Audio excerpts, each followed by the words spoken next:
दोस्तों नमस्कार, जय हिंद, वंदे मातरम। आप सभी कक्षा 10वीं वाले स्टूडेंट्स के लिए आज मॉडल पेपर आ चुका है। ये मॉडल पेपर आप लोगों की जो वार्षिक परीक्षा 2025 है एमपी बोर्ड, दोस्तों आपके लिए इसमें सारे ऐसे क्वेश्चन बताए गए हैं जो कि आपकी किताब पर आधारित है। पूरे मॉडल पेपर के तौर पर आप लोगों को सभी क्वेश्चन में बताऊंगा और यहाँ पर इसमें आपकी अभी जो अर्धवार्षिक परीक्षा होने वाली है उसके लिए भी ये जो वीडियो है आपका बहुत ही मोस्ट इम्पोर्टेंट साबित होगा। आप सभी स्टूडेंट्स को एक काम करना है कि हमारा जो ये चैनल है इसको आप सब्सक्राइब करके रखेंगे, क्योंकि वार्षिक परीक्षा तक आप लोगों को इस प्रकार के लेटेस्ट वीडियो उपलब्ध होते रहेंगे। और आपको हमारा जो ऐप है उस ऐप को भी डाउनलोड करना है, जिसकी लिंक मैं वीडियो के डिस्क्रिप्शन में दे दूंगा। आइए बिना देर के स्टार्ट करते हैं। दोस्तों एमपी बोर्ड वाले सभी स्टूडेंट्स इस मॉडल पेपर को पूरा याद करेंगे। देखिए ये रहा आप लोगों का दोस्तों पहला क्वेश्चन।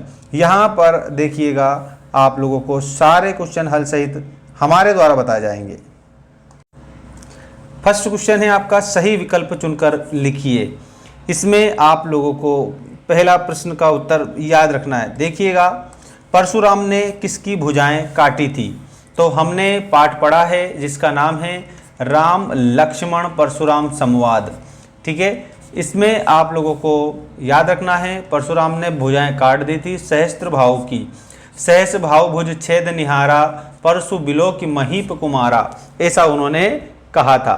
ठीक, अगला क्वेश्चन देखिए, फागुन माह में कौन सी ऋतु आती है? दोस्तों यहाँ पर ये हिंदी का महीना है फागुन, और फागुन माह में आप लोगों की जो ऋतु आती है वो हो जाएगा वसंत ऋतु। ठीक है, और वसंत ऋतु जब आती है तो मौसम कैसा हो जाता है? तो आप लोगों को बताना है सुहावना हो जाता है।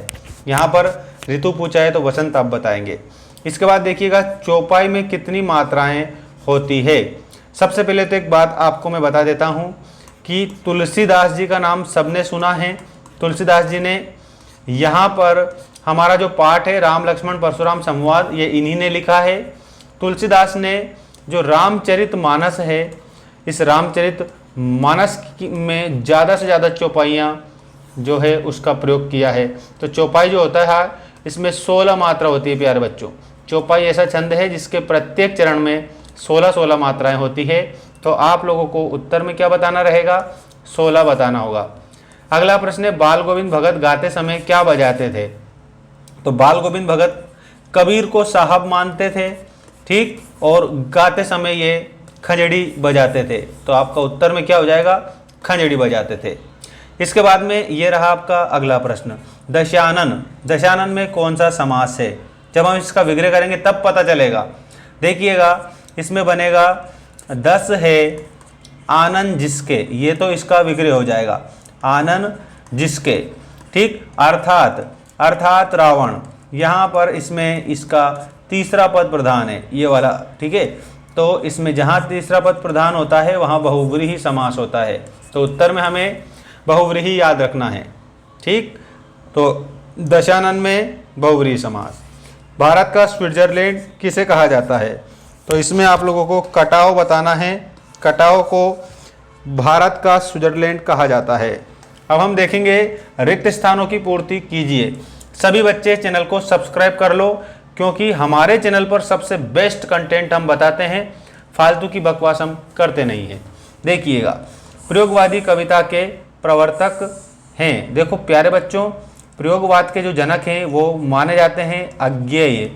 अज्ञेय का पूरा नाम मैंने आपको बताया था, हीरानंद सच्चिदानंद वात्स्यायन अज्ञेय। अगला प्रश्न देखो, छंद प्रकार के होते हैं। तो छंद जो है 3 प्रकार के होते हैं। ठीक है, इसमें आप लोगों को क्या बताना है? वर्णिक छंद बताना है। ठीक है, वर्णिक के बाद में आपको मात्रिक बताना है, और मात्रिक के बाद में आप लोगों को मुक्तक बताना है। तो वर्णिक छंद, मात्रिक छंद और मुक्तक छंद, इस प्रकार से छंद के 3 प्रकार होते हैं। अगला देखिएगा, वीर रस का स्थायी भाव। तो वीर रस का स्थायी भाव हो जाएगा आपका उत्साह। ठीक है, अगला है सभ्यता का परिणाम है। सभ्यता किसका परिणाम है? तो आप लोगों को उत्तर में संस्कृति लिखना है। सभ्यता जो है ये संस्कृति का परिणाम है। क्रिया का सीधा संबंध कर्ता से होता है। तो इसमें आप लोगों को सकर्मक क्रिया बता देना है। ठीक है, आप लोगों का करेक्ट उत्तर सकर्मक यहाँ पर हो जाएगा। ठीक है, इसके बाद अगला प्रश्न है, अज्ञेय ने हिरोशिमा कविता बैठे बैठे लिखी थी। इसमें आपको रेलगाड़ी बताना है। रेलगाड़ी में उन्होंने बैठे बैठे कविता लिखी थी और कविता का नाम क्या था? हिरोशिमा कविता।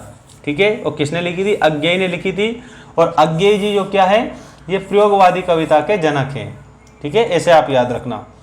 इसके बाद में सत्य असत्य लिखिए वाले प्रश्न आ चुके हैं। ये देखिएगा, जयशंकर प्रसाद ने जो मधुर स्वप्न देखे वे पूरे हो गए थे। तो इसमें आप लोगों को असत्य बताना है क्योंकि नहीं हुए थे पूरे।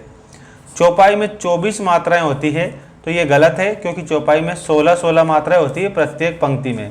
तो इसमें भी आप लोगों को असत्य बताना है। बाल गोविंद भगत अपनी खेती की पैदावार पहले कबीर मठ लेकर जाते थे। ये बात बिल्कुल सत्य है क्योंकि कबीर को साहब मानते थे बाल गोविंद भगत। जिस क्रिया का कर्म पर प्रभाव पड़ता है वह सकर्मक क्रिया कहलाती है। इसमें आप लोगों को सत्य के रूप में इसे बताना है। सारे देश में आस्थाएं अंधविश्वास एक से नहीं है। इसमें आप लोगों को क्या बताना है? असत्य बता देना है। ठीक, अगला देखिए, मैं क्यों लिखता हूँ अज्ञेय की रचना है। इसमें आप लोगों को सही बताना है, मैं क्यों लिखता हूँ ये अज्ञेय जी की रचना है। इसके बाद में सही जोड़ी बनाइए वाला प्रश्न आ चुका है। इसको आप बढ़िया ढंग से याद करेंगे। सारे जितने भी मैं क्वेश्चन आपको बता रहा हूँ सभी क्वेश्चन आपकी किताब पर आधारित है, एक भी इधर उधर जाएगा नहीं, सारे क्वेश्चन आप याद करके जाएंगे। योग का संदेश देखिएगा, योग का संदेश उद्धव जी ने दिया था। किसको दिया था? गोपियों को दिया था। तो उद्धव को किसने भेजा था? भगवान श्री कृष्ण ने उद्धव को भेजा था। ठीक है, अगला है श्रृंगार रस। तो दोस्तों श्रृंगार रस स्थायी भाव होता है रति। श्रृंगार रस 2 प्रकार का होता है, एक तो होता है आपका संयोग श्रृंगार और दूसरा है प्यारे बच्चों वियोग श्रृंगार। संयोग और वियोग ऐसे 2 प्रकार का होता है। कौन सा? श्रृंगार रस। ठीक, इसके बाद में नवाब साहब ने, तो नवाब साहब ने 2 खीरे खरीदे थे। नेताजी की प्रतिमा जो है वो कस्बे के चौराहे पर लगी थी। नेताजी का नाम अगर पूछ ले तो आप सुभाष चंद्र बोस बता देंगे। ठीक है, यहाँ पर आप लोगों को करेक्ट उत्तर के रूप में। ठीक, परिमाणवाचक देखिएगा, परिमाणवाचक क्रिया विशेषण से क्रिया के परिमाण का बोध होता है। ठीक है, और मैया, तो इसमें आप लोगों को कड़वा तेल लगाती थी। ऐसे आप लोगों को उत्तर में बताना है। अब यहाँ एक बात समझिएगा, क्रिया विशेषण दिया ना, इस क्रिया विशेषण में क्या होता है? तो क्रिया विशेषण किसकी विशेषता बताता है? क्रिया की विशेषता बताता है। तो यहाँ पर आपको याद रखना है, जिन शब्दों से क्रिया की विशेषता बताई जाती है वे क्रिया विशेषण कहलाते हैं।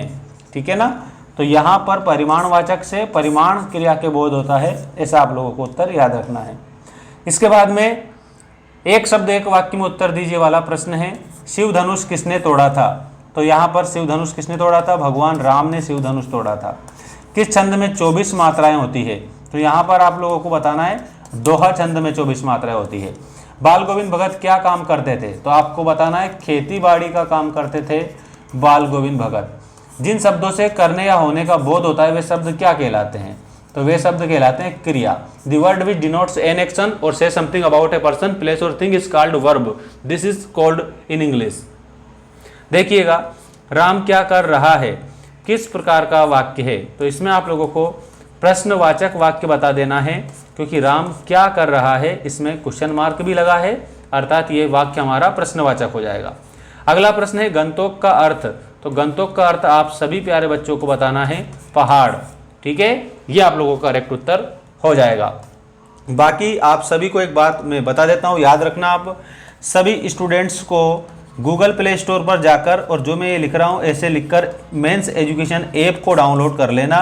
वहाँ पर आपकी जो वार्षिक परीक्षा है 2025 एमपी बोर्ड की, तो दोस्तों उसके लिए मैंने बहुत सारे बेस्ट से बेस्ट कंटेंट वीडियोस और कोर्स अपलोड कर दिया है। वहाँ पर आप जाकर बिल्कुल कम फीस में अपना कोर्स परचेस कर सकते हैं। याद रखिए, मेंस एजुकेशन ऐप पर डिस्काउंट कोड भी आपको मैं बता रहा हूँ, वहाँ पर आप लोगों को फ्री 99 अपने कोर्स को परचेस करते समय फ्री 99 लिखना है, जिससे कि आपको डिस्काउंट भी मिल जाए। तो मिलते हैं नेक्स्ट वीडियो में। धन्यवाद। जय हिंद, वंदे मातरम।